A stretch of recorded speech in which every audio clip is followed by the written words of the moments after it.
ayat 1 sampai 13. Kita akan sedikit ganti membacanya. Ayat pertama, saudara-saudara, Bapak Ibu yang terkasih akan membacakannya ayat kedua, begitu seterusnya. Kita mulai dari hitungan yang ketiga. Saya bacakan judulnya adalah Jangan Memandang Muka. Saudara-saudara, saya ulangi. Saudara-saudaraku, sebagai orang yang beriman kepada Yesus Kristus, Tuhan kita yang mulia, janganlah iman itu kamu amalkan dengan memandang muka. Sebab jika ada seorang masuk dalam kumpulanmu dengan memakai cincin emas dan pakaian indah, dan datang juga seorang miskin ke situ dengan memakai pakaian buruk, dan kamu menghormati orang yang berpakaian indah itu dan berkata kepadanya, silakan Tuhan duduk di tempat yang baik ini. Sedang kamu kepada orang miskin itu kamu berkata, berdirilah di sana, atau duduklah di lantai ini dekat tumpuan kakiku. bukankah kamu telah membuat pembelaan di dalam hatimu dan bertindak sebagai hakim dengan pikiran yang jahat? Dengarkanlah, hai saudara-saudara yang kukasihi. Bukankah Allah memilih orang-orang yang dianggap miskin oleh dunia ini untuk menjadi kaya dalam iman dan menjadi ahli waris kerajaan yang telah dijanjikannya kepada barang siapa yang mengasihi Dia? Tetapi kamu telah menghinakan orang-orang miskin, bukankah justru orang-orang kaya yang menindas kamu dan yang menggeret kamu ke pengadilan? Bukankah mereka yang menghujat nama yang mulia yang olehnya kamu menjadi milik Allah? Akan tetapi, jikalau kamu menjalankan hukum agama yang tertulis dalam kitab suci, kasihilah sesamamu manusia seperti dirimu sendiri, kamu berbuat baik. Tetapi jikalau kamu memandang muka, kamu berbuat dosa, dan oleh hukum itu menjadi nyata bahwa kamu melakukan pelanggaran. Sebab barang siapa menuruti seluruh hukum itu, tetapi mengabaikan satu lagi daripadanya, ia bersalah terhadap seluruhnya. 11 sampai 13 kita sama-sama bacakannya. 3, ya. Sebab ia yang mengatakan jangan berzina, ia mengatakan juga jangan membunuh. Jadi jika kamu tidak berzina tetapi membunuh, maka kamu menjadi pelanggar hukum juga. Berkatalah dan berlakulah seperti orang-orang yang akan dihakimi oleh hukum yang memerdekakan orang. Sebab penghakiman yang tak terbalas kasihan akan berlaku atas orang yang tidak berbelas kasihan, tetapi belas kasihan akan menang atas penghakiman. Kian jauh kita membaca firman Tuhan pada pagi hari ini. Firman Tuhan ini dilatar belakangi yang ditulis oleh Yakobus sendiri. Waktu penulisan diperkirakan 47 sampai 48 Masehi. Kitab Yakobus ini ditujukan kepada orang Kristen Yahudi pada saat itu. Tujuannya adalah membimbing anggota yang tujuan penulisan kitab Yakobus ini adalah membimbing anggota jemaat keluar dari kesalahan menuju hidup yang benar. Saudara-saudara yang terkasih dalam nama Tuhan Yesus, ketika kita berada di gereja, mungkin sebelum kesini teman-teman pasti semua adik-adik tingkat saya ke gerejanya masing-masing.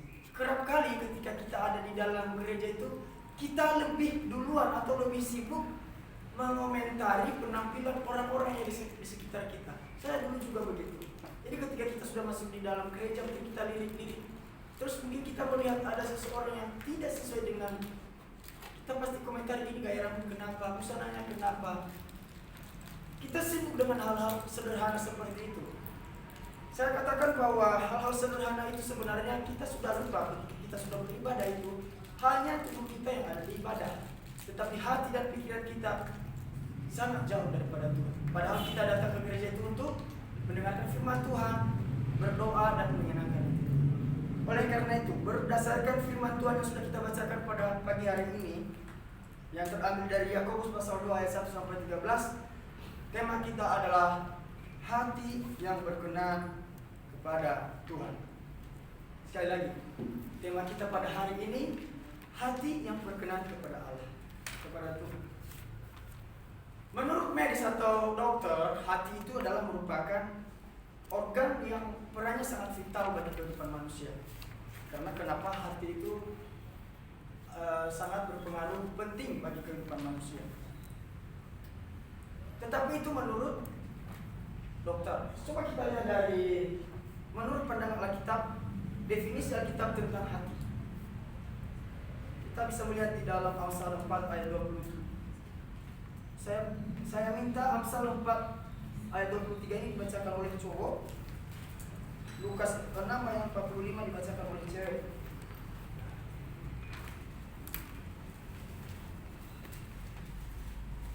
Jagalah hatimu dengan segala kewaspadaan. Lanjut. Karena dari situlah terpancar kehidupan. Cewek-cewek Lukas 6 ayat 45.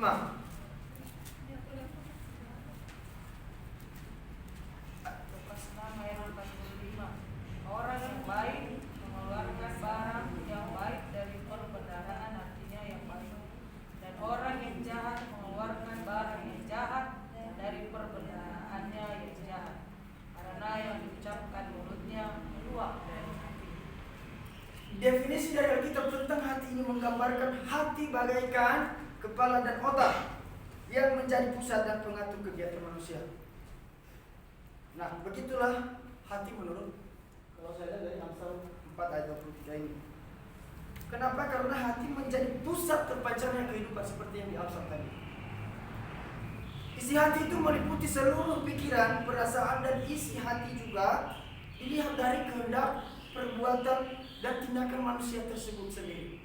Jadi ya apa yang ada di hati kita itu, saudara-saudara yang terkasih, itulah yang sudah terpancar dalam kehidupannya. Misalnya apa yang di hati kita ini, kalau mau berbuat baik, maka itu akan nampak dengan tindakan kita. Nah, berbicara dengan tema kita, hati yang berkenan kepada Tuhan. Adakah hati kita ini berkenan kepada Tuhan ketika dalam tindakan perbuatan kita sehari-hari? Oleh karena itu, bagaimanakah hati yang berkenan kepada Tuhan itu? Poin yang pertama, tidak memandang muka. Poin yang pertama adalah tidak memandang muka. Di Yakobus pasal 2 ayat 1-4 mengatakan di sana, penulis memulai dengan sapaan akrab. Kalau kita ketahui di ayat 1 mengatakan saudara-saudaraku. Artinya di situ adalah bukan hanya saudara-saudaraku itu sebenarnya kalau kita kategorikan bukan hanya sekedar saling mengenal. Kalau sudah dipanggil sebagai saudara-saudara, tetapi itu juga lebih menekankan kaitan relasi antara keseimanan. Karena di dalam Tuhan itu satu. Jadi tetapi ini menekankan bagaimana kita yang mengarah kepada keseimanan kepada Yesus Kristus yang adalah Tuhan kita yang mulia. Tetapi yang perlu digarisbawahi dia menekankan di sana adalah janganlah iman itu diamalkan dengan memandang muka. Artinya orang yang beriman itu harus konsisten di dalam menjadi pelaku firman. Sekali lagi saya katakan, orang beriman harus konsisten di dalam menjadi pelaku firman-Nya. Bagaimana? Di dalam mengendalikan diri agar jangan memihak ataupun jangan memiliki sikap yang memihak dan memandang muka. Misalnya menilai seseorang itu berdasarkan apa yang dia punya, tanpa kita sadari diakui tidak diakui, ini sering terjadi. Ini adalah kenyataannya, apa kita lihat sendiri. Sederhananya itu ketika seseorang menganggap orang lain itu lebih rendah dari dirinya. Mungkin karena yang dia punya lebih tinggi dari yang dia lihat lebih rendah dari dia, itu tergantung. Tetapi memandang muka itu yang pasti tidak boleh. Coba kita lihat dari ayat 2-3, saya akan membacakannya. Ini terlalu saya bacakan saja. Sebab jika ada seorang masuk ke dalam kumpulan dengan memakai cincin emas dan pakaian indah, dan datang juga seorang miskin ke situ dengan memakai pakaian buruk, ini adalah suatu perbandingan yang sangat jelas kepada kita. Dan kamu menghormati orang yang berpakaian indah itu dan berkata kepadanya, silakan Tuhan duduk di tempat yang baik ini. Sedang kepada orang yang miskin itu kamu berkata, berdirilah di sana atau duduklah di lantai di dekat tumpuan kakiku. Di ayat 2 dan 3 ini sangat jelas bagaimana ia menggambarkan kepada kita tindakan memandang muka dengan melihat status sosial. Adik-adik saya yang semester 1 pada saat ini, saya percaya bahwa teman-teman semua adik-adik tingkat saya semua bahwa dalam berteman tidak ada istilah yang namanya kubu-kubuan ya, atau kelompok-kelompok. Jangan sampai ada berkata begini, saya tidak mau berteman dengan ini. Kenapa? Sifatnya begini. Atau dia gak level sama saya, atau bagaimana. Cobalah kita belajar dari firman Tuhan yang sudah kita dengar pada pagi hari ini. Dan ini memang sangat sering terjadi. Orang kaya itu seakan-akan diperlakukan lebih istimewa, ya. Nanti kita akan lihat bagaimana ke depan. Orang kaya itu sering terjadi ada hal-hal yang namanya. Intinya dia kadang-kadang dia berbeda sendiri. Kalau status sosialnya itu lebih tinggi, kadang-kadang orang memperlakukannya lebih istimewa karena dilihat dari jabatannya, uangnya yang banyak dan sebagainya. Sebaliknya dengan orang miskin yang kurang mampu lah ya, jangan kita bilang orang miskin, tapi karena firman Tuhan mengatakan orang miskin seringkali dipandang sebelah mata, dicuekin ini dalam hal apa, misalnya apa-apa ya mungkin hanya pilihan terakhir lah istilahnya. Jadi firman Tuhan berbicara kepada kita pada pagi hari ini, saudara-saudara yang terkasih, mengingatkan kita kembali. Siapa tahu kita yang selama ini masih ada hal-hal yang seperti itu, memandang muka. Tetapi firman Tuhan mengatakan kepada kita pada pagi hari ini, perlakukanlah semua orang sama, kaya maupun miskin. Amin. Sekali lagi, perlakukanlah semua orang sama, baik dalam tindakan, perilaku, sikap, tanpa harus memandang muka, status sosial, kaya ataupun miskin. Saya teringat dulu itu tahun berapa ya, 2019 atau 2020, banyak sekali story-story anak zaman milenial bilang begini, kalau tidak good looking, setidaknya itu good reckoning. Ataupun ada story yang mengatakan kita kalah dengan orang yang good looking. Dalam hal ini sebenarnya sudah menggambarkan bahwa anak zaman sekarang itu lebih condong kepada memandang muka. Ya jelas dong, kalau good looking siapa yang gak tertarik, ya kan? Tapi jangan ya, nggak boleh begitu. Amin ya. Saudara-saudara juga adik-adik tingkat, mungkin kalau kakak tingkat yang sudah pelayanan, ini sering melihat soal status sosial ini di pelayanan. Mungkin ada pendeta di tempat pelayanan, tapi kalau di tempat pelayanan semua sih tidak. Tapi memang saya pernah temui bahwa di tempat pelayanan itu kadang-kadang pendeta itu lebih memihak kepada yang punya status sosial yang tinggi. Apa-apa kunjungan yang diprioritaskan adalah orang yang beruang di jemaat itu. Ya, ini firman Tuhan mengatakan dan mengingatkan kita. Karena kita ini ke depan akan menjadi penerus hal itu. Ada yang menjadi gembala, ada yang menjadi seorang pengajar. Siapa tahu di antara kita nanti ada yang bekerja di Kementerian Pendidikan, siapa tahu. Gembala besar siapa tahu. Tetapi oleh karena itu pada saat ini kita dipersiapkan akan hal itu. Setinggi apapun kita, sepengaruh apapun kita, ingat tidak boleh memandang muka. Amin. Amin. Oke, memandang muka ini memang budaya saat ini. Oleh karena itu firman Tuhan mengatakan janganlah memandang muka, karena kita adalah orang yang beriman kepada Yesus Kristus. Jadi yang namanya beriman kepada Yesus Kristus itu, figur utama keteladanan kita adalah Yesus Kristus. Seandainya Tuhan Yesus pada saat itu datang ke dunia dengan memandang muka kita ini, muka seperti kita ini tidak akan terselamatkan. Jadi kita ini adalah orang yang beriman kepada Yesus Kristus. Oleh karena itu saya sering katakan bahwa figur utama keteladanan kita adalah Yesus Kristus. Keteladanan segala hal, dia adalah figur. Oke, poin yang kedua, bagaimanakah hati yang berkenan kepada Tuhan itu menurut Yakobus pasal 2 ayat 1 sampai 13. Poin yang kedua adalah tidak menghina orang miskin. Oke, dalam membahas orang miskin ini memang ada beberapa pendapat yang mengatakan bahwa orang miskin itu tidak serta-merta hanya miskin oleh harta duniawi. Kalau kita namun dalam konteks hal ini memang ini orang miskin secara umum. Jadi mengapa kita tidak boleh menghina orang miskin? Karena Allah mengasihi mereka dan memanggil mereka dalam kerajaannya. Di dalam Matius pasal 5 ayat 3 yang tahu. Ya, berbahagialah orang miskin. Oh, dari sini. Aduh, kok saya tahu kan sih. Matius 5 ayat 3, berbahagialah orang yang miskin di hadapan Allah, karena mereka lah yang punya kerajaan surga. Perlu diketahui saudara-saudara, tidak boleh ya.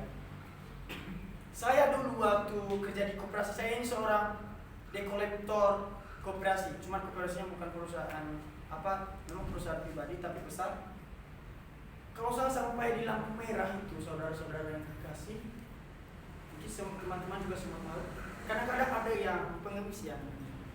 Sebenarnya saya tidak tega menyebutnya sebagai pengemis, tapi ada yang minta-minta lah istilahnya. Sebenarnya dalam hati saya berkata dua pilihan. Ini orang memang tidak ada, karena sebagian kita pasti mengatakan ini orang memang malas. Apa motif lain kenapa dia mengemis tanpa harus mendapatkan uang itu dengan mengemis? Tetapi terlepas dari hal itu, dia adalah orang sangat sederhana, miskin. Kadang dulu waktu saya melihat itu, saya merasa mungkin kita jelek-jelek ke dalam hati ini orang, kenapa ada sebagainya. Tetapi firman Tuhan mengajarkan kepada kita siapapun orangnya. Di poin pertama, ingat, tidak memandang muka dan tidak menghina orang miskin. Kita lanjut dulu di dalam ayat 6 sampai 7. Di ayat 6-7 itu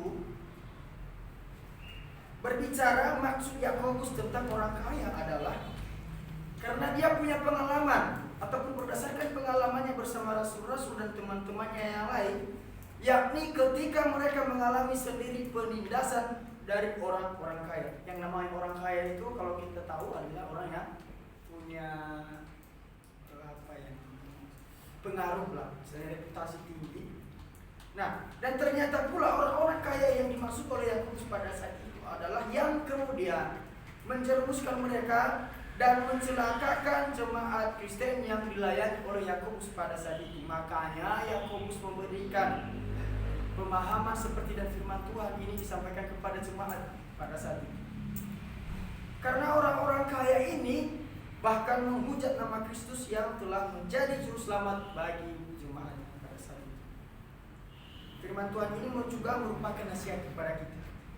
Saya ulangi, firman Tuhan ini juga merupakan nasihat kepada kita semua yang ada pada saat ini, bahwa kita yang ada di dalam Tuhan tidak boleh menghina orang miskin, semiskin apapun itu, bahkan pengemis dan sebagainya. Ya, kalau dibilang orang miskin, sebenarnya saya merasa tersindir. Kenapa saya mau orang yang paling sederhana? Bukan paling sederhana, maksudnya ini miskin ya bisa jadi. Dulu waktu saya kecil itu, saya kelas 2 SD, mama saya itu nyadap karet karena ayah saya sudah meninggal 2008 lalu. Saya cerita sedikit. Kalau saya bukan menyampaikan hal yang memburukan diri saya, tetapi ini kenyataan yang pernah saya alami. Adik-adik saya, teman-teman semua, saya pernah itu sama mama saya, karena kami bertiga, saya cowok, adik saya cewek, dan mama saya bertiga di kontrakan. Saya itu di Masulu, dekat mana Masulu? Datang turun, saya lupa. Yang penting di seberang. Jadi kami usahakan nasi yang pada dasarnya itu dimakan untuk satu hari. Misalnya satu hari itu kami makan nasi normal itu misalnya dua timbangan satu hari. Tapi kami usahakan yang 2 timbangan itu kami sampai 3 hari. Dengan cara bagaimana? Bubur. Kami usahakan. Jadi setengah tuangan untuk hari ini, harus hari ini itu adalah takarannya. Harus itu, tidak boleh ditambah. Tapi bagaimana kami, karena pasti kalau nasi normal itu kan cuma sedikit ya. Tapi bagaimana supaya banyak, kami jadikan bubur. Dan saya alami itu hampir setahun. Dan saya berpikir bahwa saya berdiri di tempat ini, saya ada di sini, saya menyatakan bahwa memang Tuhan sangat baik kepada saya. Sebelum apapun kehidupan saya, dia tidak. Ya, saya tidak pernah merasakan Tuhan dulu waktu itu karena saya masih kecil kan, kelas 2 SD. Tapi saya kelas 2 SD sudah berumur 8 tahun karena telah masuk sekolah 9 tahun. Makan bubur itu teman-teman, saya rasanya gimana ya? Kalau saya ingat sekarang Tuhan, ketika ketika saya sudah kerja dulu di koperasi, saya makan enak, makan ayam.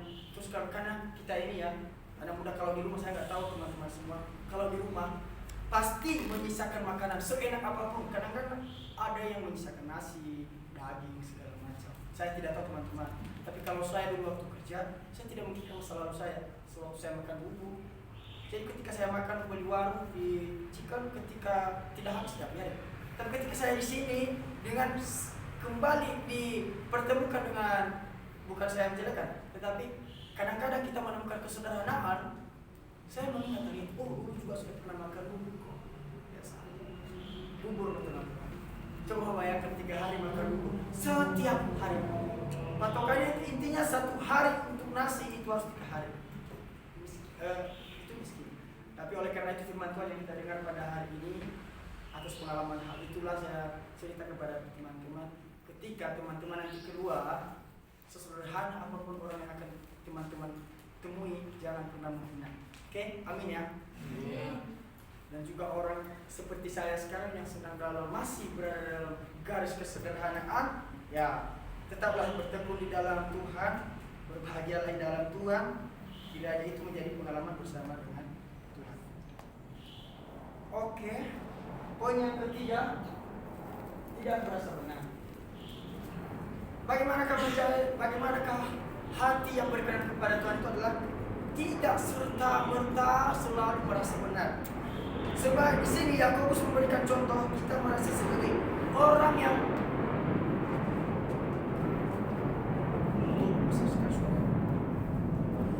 Yakobus memberikan pemahaman kepada kita, jangan kita selalu merasa kita ini orang paling benar, ya. Mungkin kita merasa saya ini tidak pernah memaki, saya ini tidak pernah menjelek-jelekkan orang. Ya mungkin ya benar, mungkin tidak pernah memaki, tidak menjelek-jelekkan orang. Tapi hati kita itu loh, ada angkuh. Dulu waktu saya masih SD, ada guru saya mengatakan penyakit orang dewasa itu loh, itu adalah AIDS. Belum saya bahas AIDS. AIDS itu apa? Angkuh, iri, dengki, serakah. Itu penyakitnya. Mungkin kita bisa kalem maksudnya. Mungkin kita bisa kalem di depan orang baik, tapi hati kita ini angkuh dan sama saja. Kita jangan pernah merasa benar. Ini yang dibilang Yakobus di sini. Ya. Tetapi ternyata kita adalah seorang yang pernah mencuri, ya. Kalau kita tidak pernah, tapi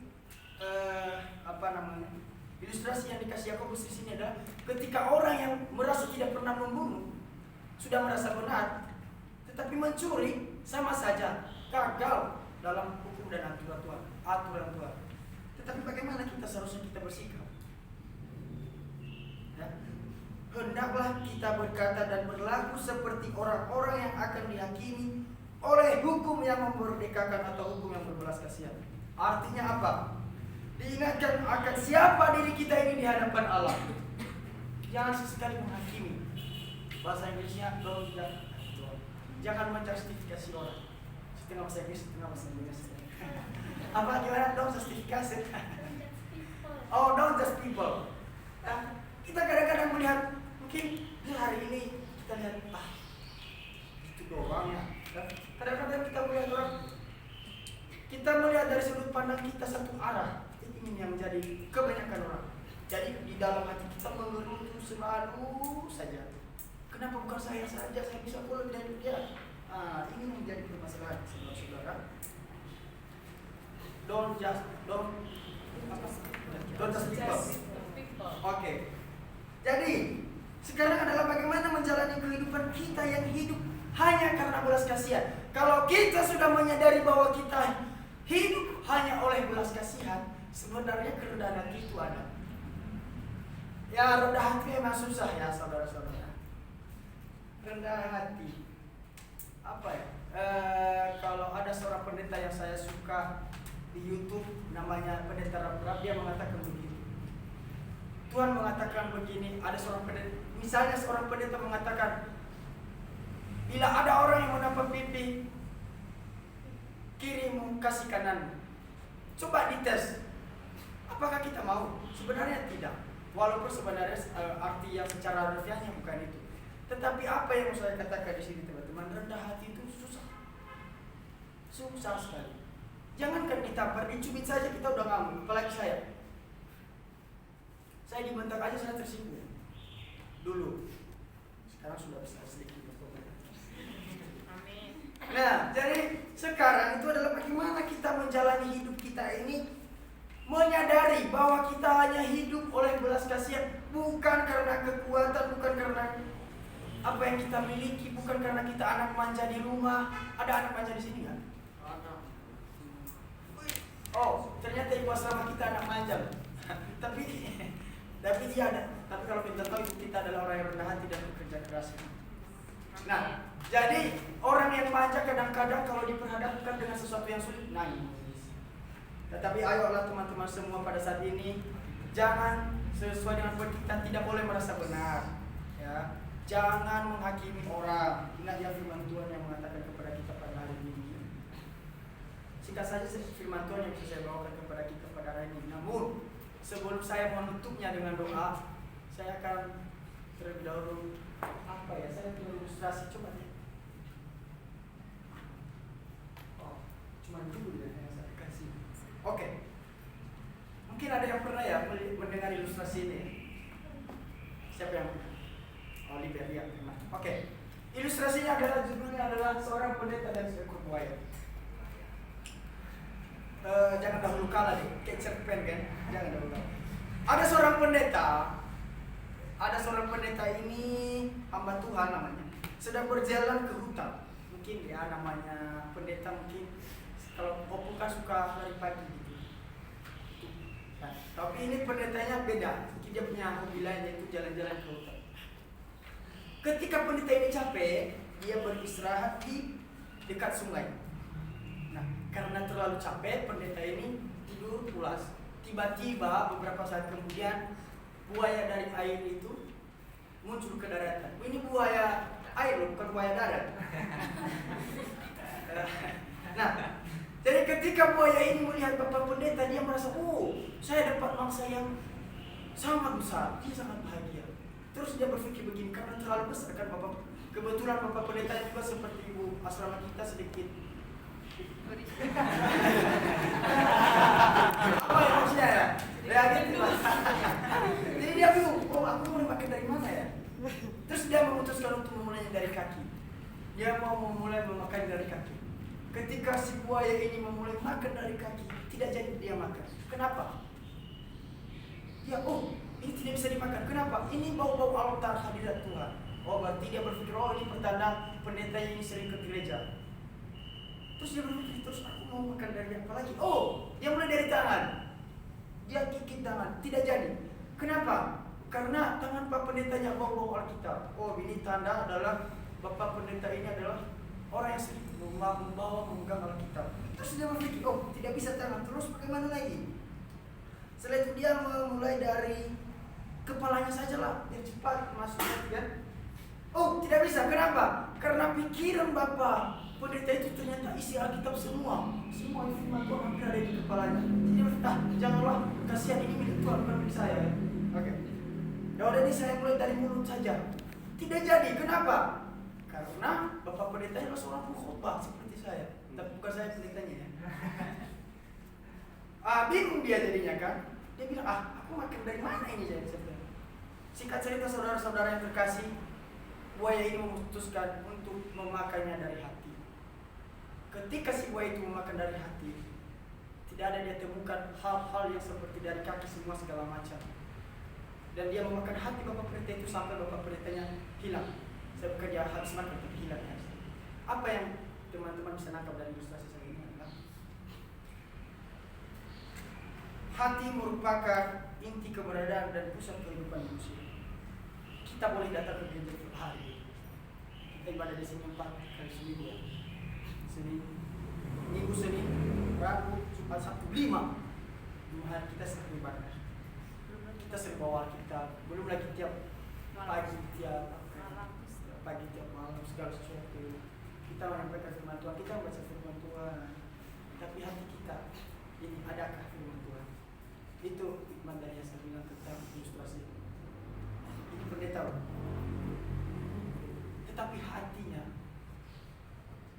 ilustrasi ini mengatakan tidak ada lagi penolakan tentang buaya itu. Intinya adalah seperti yang dibacakan waktu tadi Amsal 2, Amsal berapa tadi? Hati, jagalah hatimu dari kewaspadaan. Maksudnya kita menjaga hati kita. Perlu kita ketahui bahwa Allah tertarik dengan hati. Sekali lagi, Allah tertarik dengan hati. Bagaimana kita melihat? Coba kita lihat 1 Samuel dulu. Ini penutupnya.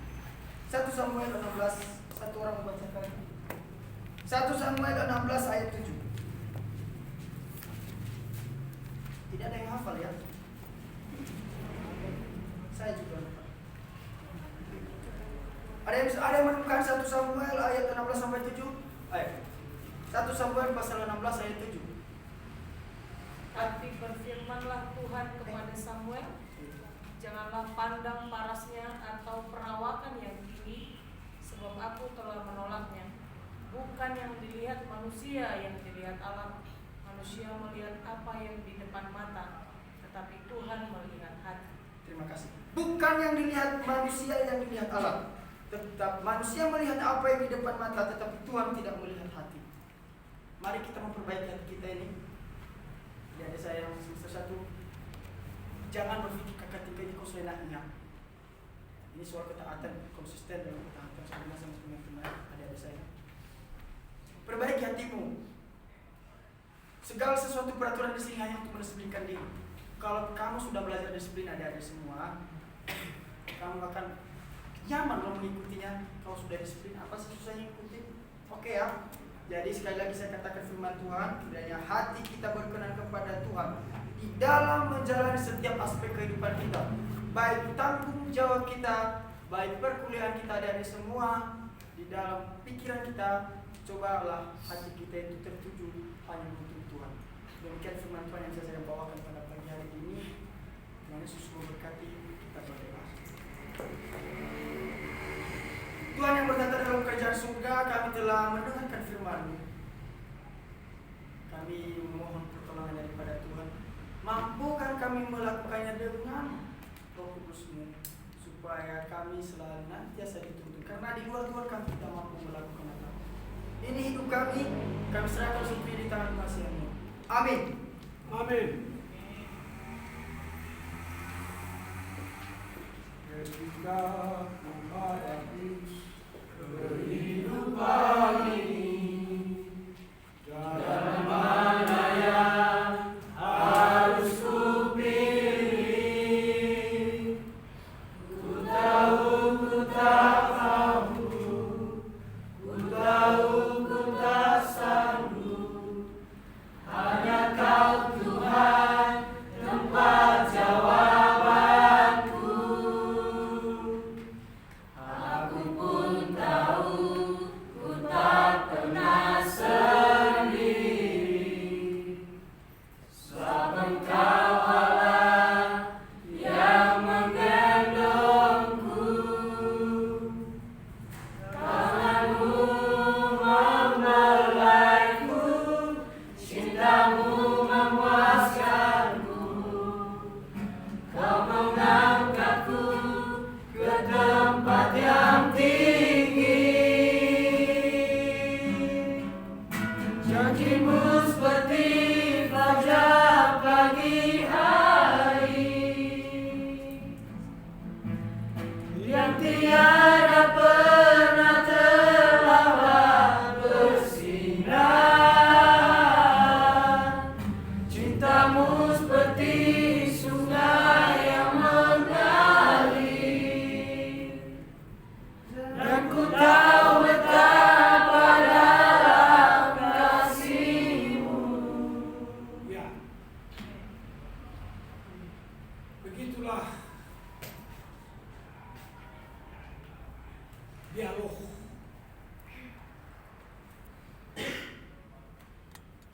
Ada dialog di dalam diri kita.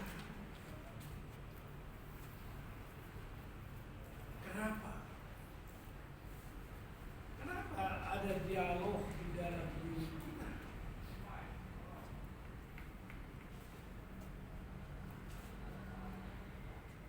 Karena kita sudah mulai belajar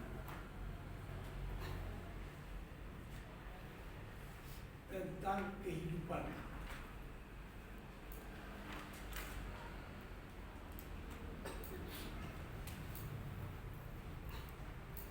Tubuh kita akan kembali ke tanah. Lalu perdebatannya adalah antara roh kita dan jiwa kita.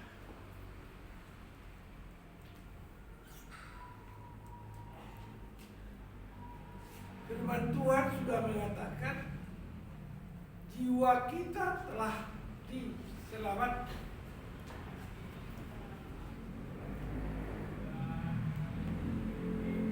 Tapi kenapa roh kita masih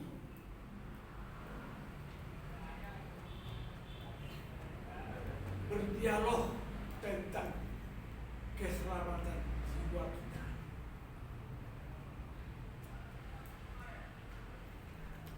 Ini yang patut kita semua harus memulai hal-hal yang sebenarnya terjadi kepada kita.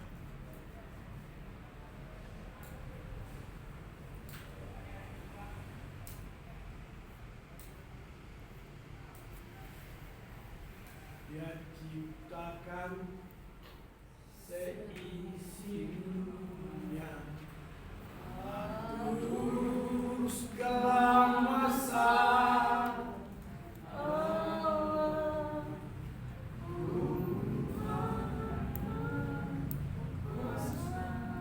Ya, kalian punya suara kurang lebih ya.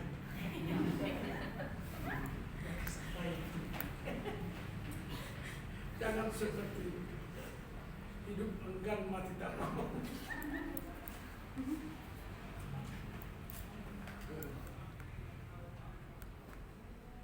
Jadi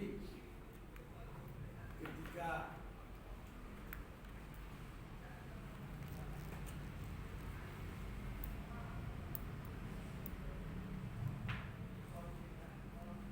Yusuf berjaka itu, ketika Yusuf berjaka itu,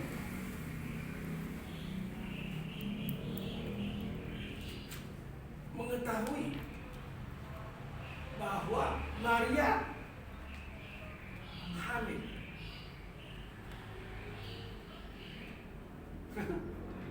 Padahal dia orangnya orang saleh.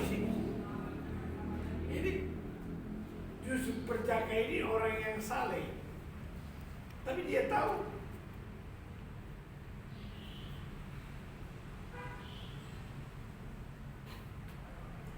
Maria baru beranjak dewasa.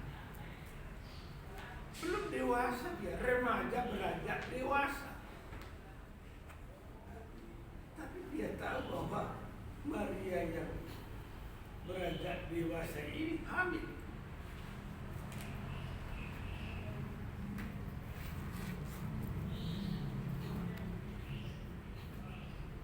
Yusuf orang yang saleh, orang yang tulus dan orang yang rela. Keren ya. Tapi ada dialog dalam hatinya. Dialognya bagaimana posisiku? Posisiku bagaimana terhadap tunangan ini? Semua orang sudah tahu bahwa Maria tunangan.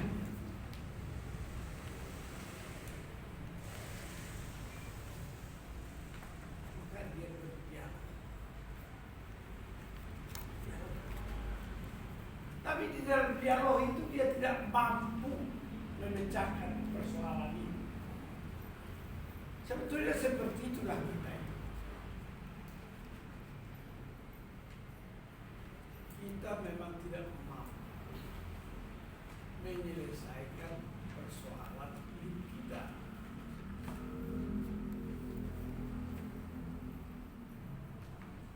mau tidak mau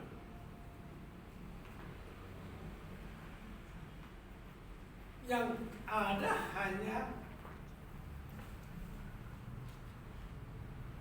kita ketahui kita diciptakan Tuhan. Jadi apa kata Tuhan?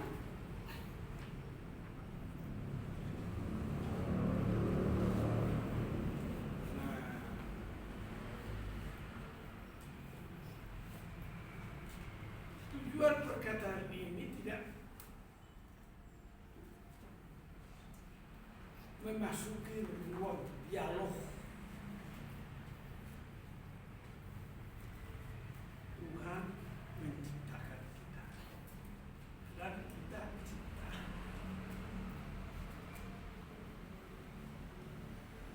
Hanya yang ada pada kita ini, kita orang yang jujur, kita orang yang tulus ikhlas, dan kita adalah orang yang rela kepada siapa? Pada perkataan Tuhan. Yang ada pada kita ya ada perkataan itu, dan itulah yang terus kita ini.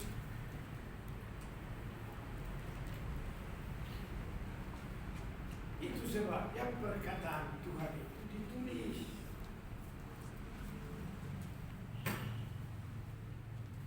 Tertulis. Itu sebabnya kita harus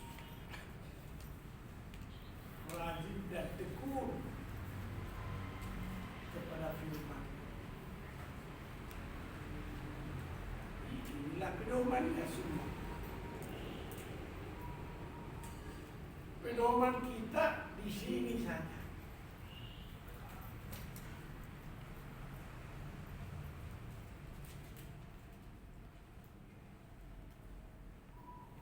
Ya.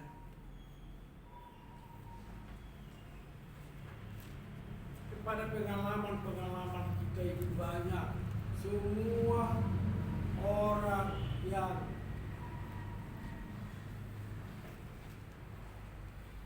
dikehendaki Tuhan punya pengalaman masing-masing.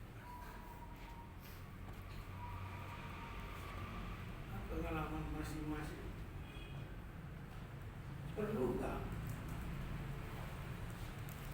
Pengalaman kita selalu dibimbing oleh Roh, ya. Pengalaman kita selalu dibimbing oleh Roh. Roh yang membimbing pengalaman.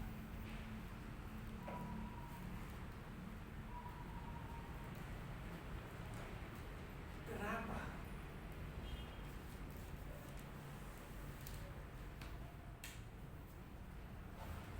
Karena sudah dari semula Tuhan mengembuskan rohnya kepada manusia sehingga kita menjadi makhluk. Oh, aku ini makhluk hidup. Maka saya sebagai orang yang hidup punya relasi yang sangat dekat kepada Allah. Itu sebabnya satu iman, satu baptisan, dan satu roh.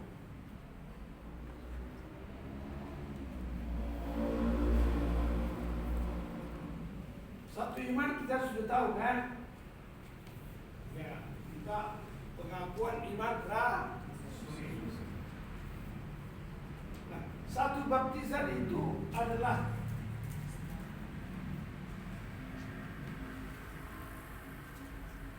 menggambarkan bahwa kita diciptakan.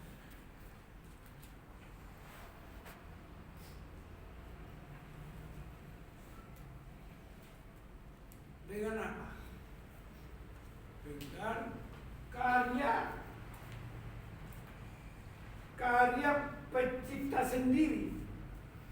Pencipta itu berkarya sendiri, mengambil tanah liat, dan tanah liat itu dijadikan bagaikan peta dan teladan Tuhan. Itu tidak main-main.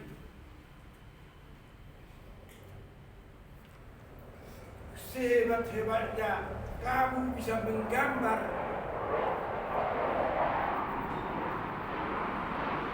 sehebat-hebat tukang, kata tukang apapun dia, semua salah.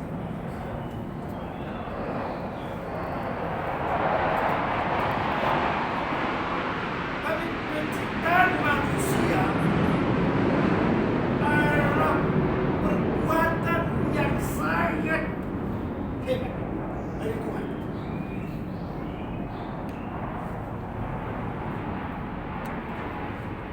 Setelah Tuhan menciptakan sumur, maka Dia ciptakan manusia bagaikan peta dan teladannya.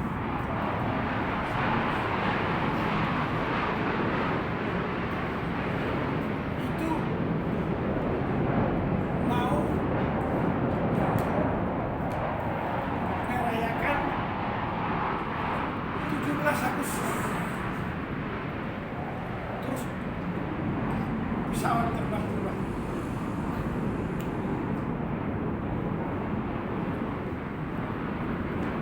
1000 tahun lamanya, 1000 tahun lamanya Tuhan menciptakan manusia.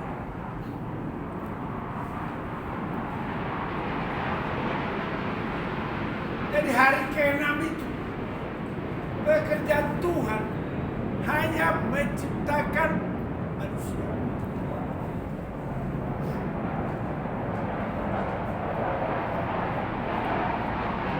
Karena itulah ciptaan yang paling mulia, yang paling hebat.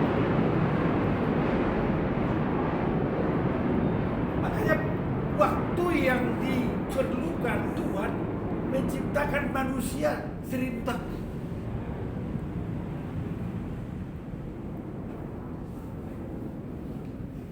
Kalau ada lapangan bola yang paling luas, yaitulah lapangan tempat manusia diciptakan. Berapa luas? Berapa luas wilayah yang Tuhan siapkan untuk menciptakan manusia? 380 derajat. Tuhan menciptakan manusia 360 derajat. Dan berapa jari-jarinya? Sangat besar. Karena dia harus melihat dari segala segi. Dari segala segi harus memandang dirinya dalam cermin yang Tuhan buat. Tuhan menciptakan cermin yang luar biasa. Dan di dalam cermin itu Tuhan berdiri, melihat dirinya. Tuhan melihat dirinya dalam cermin, dan cermin itu tembus.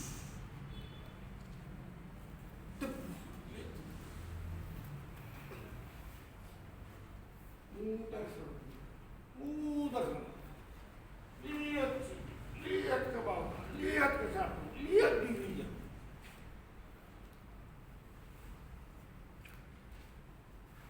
Kalau kamu pasti pernah lihat cermin. Tapi cermin yang Tuhan ciptakan, cermin pada lingkaran 360 derajat. Besar. Untuk melihat dirinya di dalam cermin. Mau menciptakan apa Tuhan? Wajahnya. Dia lihat cermin.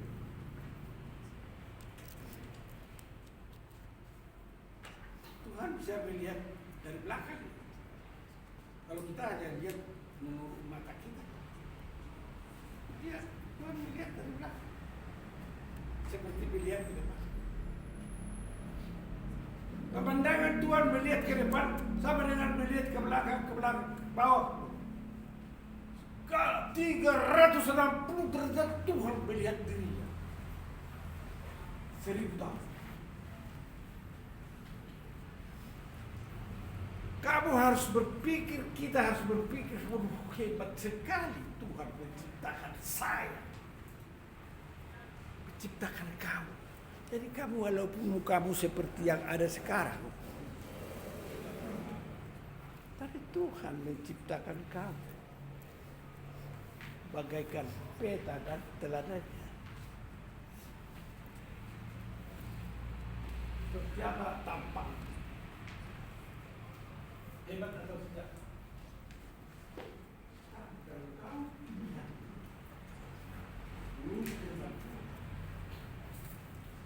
semua umat pilihan yang dirancang Tuhan sebelum dunia dijadikan. Ingat baik-baik ya.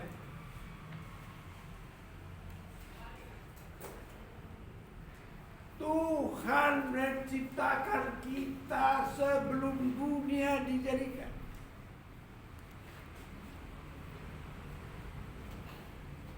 Maka begitu berharganya kita di pemandangan Tuhan. Maka begitu berharganya, begitu penting kita di hadapan Tuhan. Karena sebelum dunia dijadikan kita sudah ada.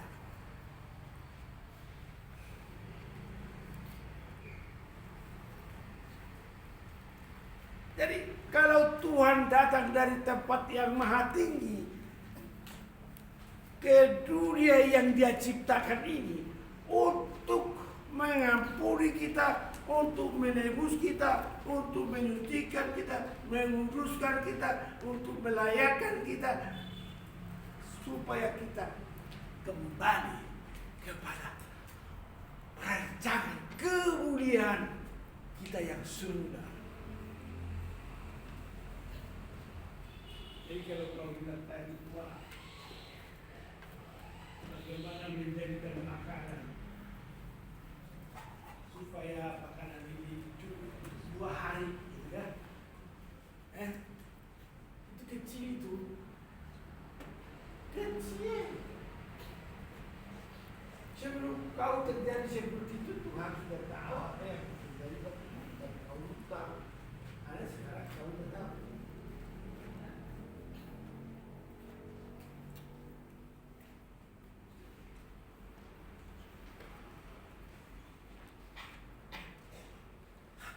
Hari ini kita beroleh kasih karunia Tuhan mengetahui itu.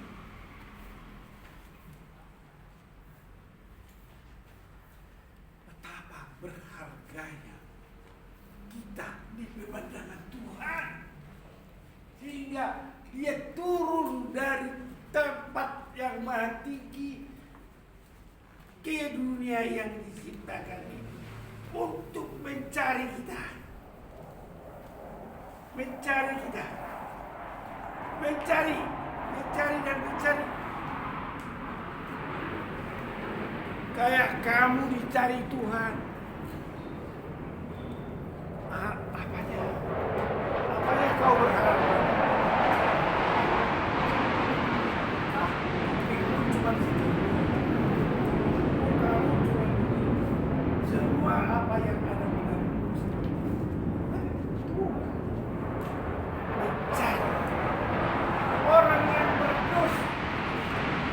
orang yang berdosa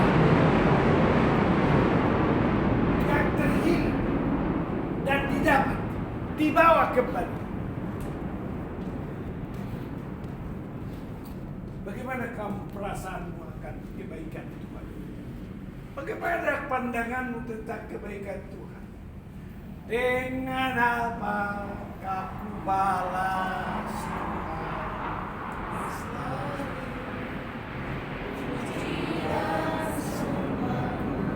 maka berkali-kali saya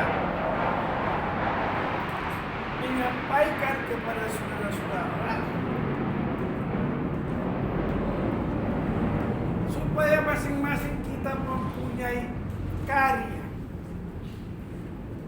Yang paling sedikit kerelaan kita bernyanyi. Tidak ada alasan suaramu parau atau kengek atau apapun. Sikap kita sudah kita pedulikan. Kita tidak pedulikan keadaan kita secara apapun. Keadaan kita seperti apapun, kekurangan kelemahan yang ada pada kita, ketika kita tahu bahwa saya harus menyaksikan, memuliakan, agungkan nama Dia. Terlalu besar, terlalu hebat kebaikan. Tidak bisa kita bandingkan dengan apapun yang akan kita lakukan, akan kebaikan, kemurahan, pas kasihan Tuhan itu. Harus kalian camkan baik-baik. Perhatikan dan renungkan baik-baik bagaimana kebaikan dan cinta kasih Tuhan kepada kita semua, tanpa memandang bulu yang tua, yang sedang, yang muda dan sebagainya, kecil, besar dan lain dan tidak. Tak ada kecuali.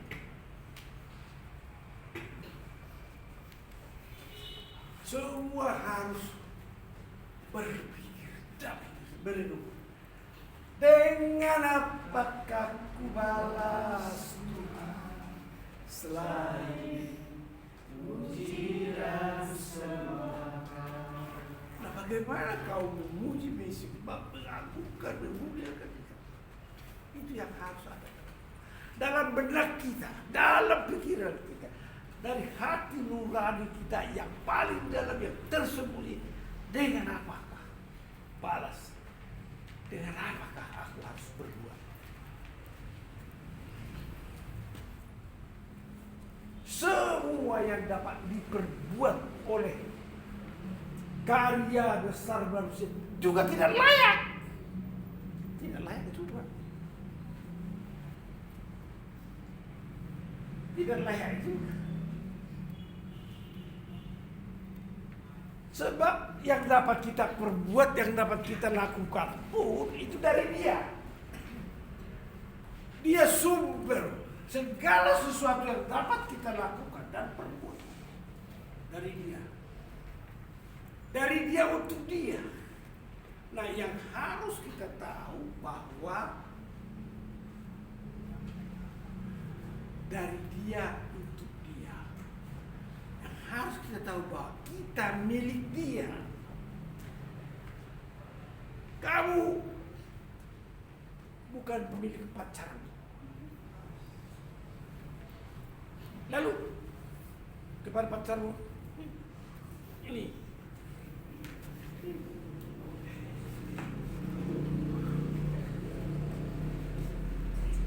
kepada atau siapapun itu, lalu kau berlagak atau apa?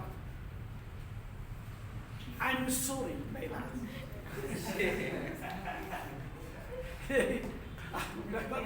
I'm sorry, baiklah. Karena apa?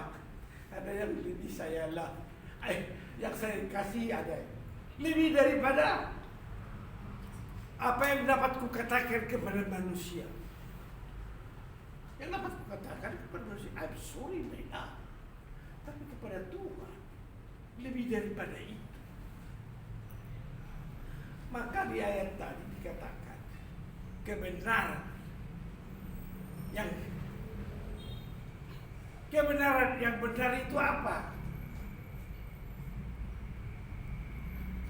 Inilah kekacauan yang dialami oleh Pontius Pilatus. Tidak tahukah kau bahwa aku dapat melepaskan kamu dari tuduhan imam-imam Farisi, ahli Taurat, semua. Perkataan dia kepada Tuhan. Tuhan menjawab, kalau Bapakku yang di surga tidak memberikan hak itu kepadamu, berkata sesuatu kau tidak layak kepadaku, kata Tuhan. Kaget kan? Sebelumnya Pontius Pilatus disarankan oleh istrinya, hatiku bergemuruh semalam-malaman sampai pagi ini, jangan apa-apakan orang kudus Yesus. Mulailah hati Pontius Pilatus gaduh, udah belajar. Maka tanya, apakah kebenaran? Pontius Pilatus bertanya kepada Yesus, apakah kebenaran itu? Apakah Pontius Pilatus bertanya sungguh-sungguh tentang pertanyaan? Tidak. Dia bertanya dengan angkuh. Dia katakan sebelumnya, tidak tahukah kau aku dapat melepaskan kau dari tuduhan?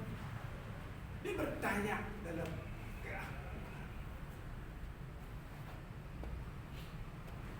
Maka Pontius Pilatus oleh karena keangkuhannya, dia kerjain yang lain, kita ucapkan yang lain, kita katakan yang lain. Tuhan tidak menjawab apa arti kebenaran kepada Pontius Pilatus. Jadi hati-hati. Ini menandakan hati-hati. Jadi kita ini seperti anak sekolah. Hati-hati tentang jangan sampai kita beroleh atau memperoleh atau memiliki sedikit pun akan keangkuhan hidup, keangkuhan. Kalau kita ada sesuatu yang menyangkut keangkuhan hidup dalam diri kita, bertanya dengan tunduk dan diam, merendahkan diri.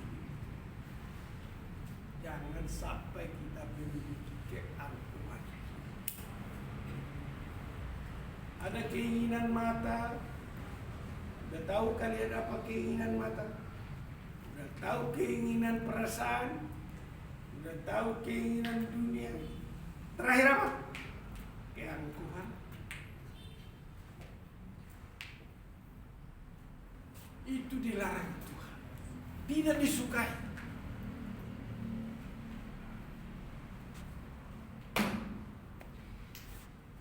Ketika dialog itu tiba kepada Yusuf, dia tidak dapat memecahkan persoalan ini. Ini tunanganku hamil, padahal dia baru beranjak remaja, baru dewasa. Timbul dialog di dalam. Dia tidak dapat memecahkan. Maka Roh Tuhan berkata kepada Yesus bahwa anak yang dikandung Maria adalah dari Roh. Langsung terhibur. Langsung Yusuf sangat terhibur. Haleluya. Ku mau nyanyi tentang dia, haleluya. Ku mau sorak tentang dia, haleluya. Tak dapat hidup tanpa dia. Oh, itu bergelora hati. Lalu dengan hati dan semangat yang tinggi dia beranjak, lalu dia mendekati rumah Maria. Lalu dia berdamai dengan Tuhan, berdamai dengan diri sendiri, berdamai dengan Maria, berdamai dengan dengan semua. Haleluya. Maka dengan pimpinan roh itu sendiri, dia mengambil Maria. Ada dialog yang tidak dapat kau pecahkan di dalam diri. Berserah kepada Yesus,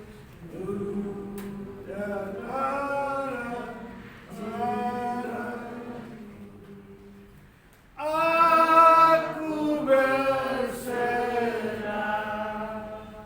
aku berserah pada Yesus Juru Selamat. Aku berserah. Haleluya. Terima kasih Tuhan. Tuhan baik kepada kami. Tuhan menjawab kami dalam setiap langkah kehidupan kami. Setiap jamnya Tuhan kami perlukan. Haleluya. Tuhan baik. Amin. Waktu dan tempat disediakan. Besok suari khotbah. Besok siapa pemimpin di sini? Oh. Hei kan? Siapa yang song leader? Ada dua. Satu. Siapa lagi? Leader ada. Semua. Haleluya. Mari kita menundukkan diri kita.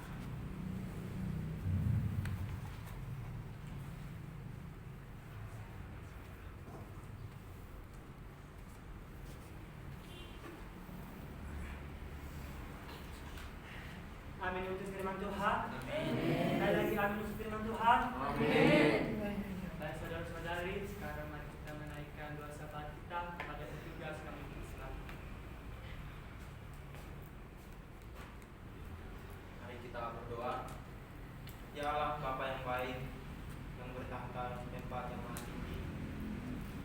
Ini kami anak-anak-Mu pada saat ini datang di hadapan hadirat-Mu mengucap syukur dan berterima kasih atas penyertaan-Mu sepanjang ibadah kami hingga pada saat ini.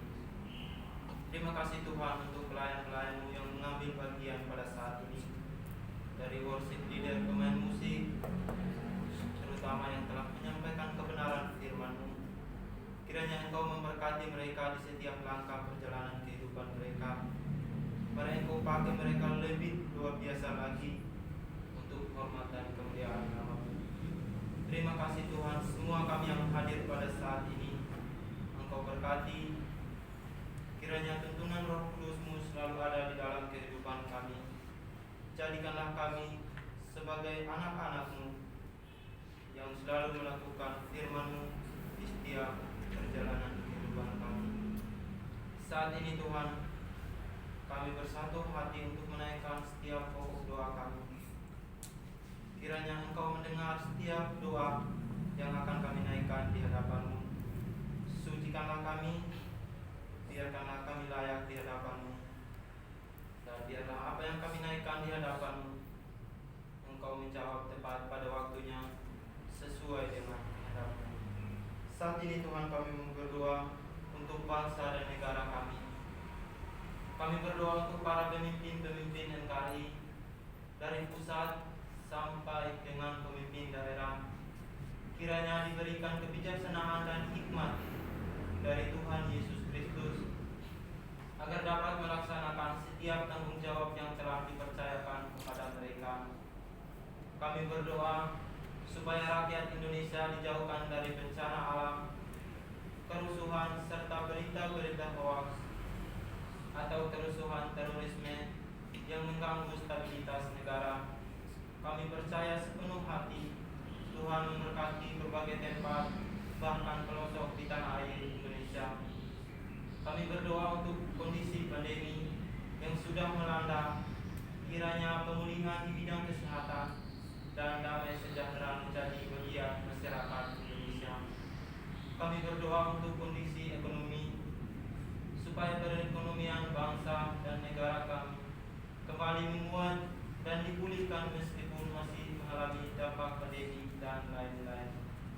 Kami berdoa untuk orang-orang kudus, yaitu orang-orang yang ditekan dan teraniaya oleh karena memberitakan kebenaran Injil, antara lain Saifuddin Ibrahim, Muhammad Kaceh yang divonis 10 tahun penjara, dan penginjil-penginjil lainnya.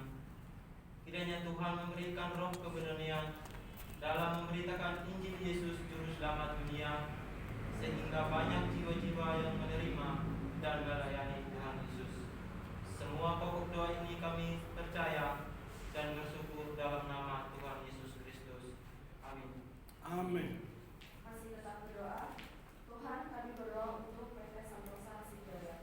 Kami berdoa untuk seluruh pengurus, komisaris, direksi, manajer, staf, karyawan-karyawati di kantor pusat, korporat, dan lazimah agar diberikan damai sejahtera dalam melaksanakan tugas dan tanggung jawabnya. Senantiasa sehat dan diberikan kesatuan hati, kekuatan, semangat dalam bekerja. Kiranya tercipta suatu manajemen sistematik dan terintegrasi antara semua divisi. Kami bersatu hati memohon kiranya Tuhan menjauhkan kerugian-kerugian dari PT Santosa Sijaya dan memberikan kelimpahan dalam segala hal. Kami berdoa juga untuk pelaksanaan proyek pelayanan teknik di induk distribusi PLN area Cirebon, Cimandi, hingga Mangun Tasikmalaya. Kiranya proyek manajer Pak Hedi Rohedi dan senior site manager Pak Hedi serta semua site manager di area masing-masing diberikan damai sejahtera dalam melaksanakan tugasnya dan pekerjaan ini mendatangkan keuntungan bagi perusahaan. Kami berdoa juga untuk pelaksanaan proyek MSI Anwar dari PT Adi Karya Persada Gedung agar dapat selesai pada bulan Agustus. Kiranya rencana progres lapangan tercapai dan proses tagihan lancar hingga berita acara serah terima. Kami berdoa juga untuk Bank BRI, Bank BNI, dan DPR Asia. Kiranya kredit dan pinjaman ini beroleh pengasihan Tuhan untuk proyek-proyek yang dilaksanakan oleh PT Santosa Sijaya menjadi berkat bagi pelayanan Santosa Asli Listrik. Kami berdoa juga untuk pelaksanaan proyek HDD Jalur Jati Bening dan Teluk Bulu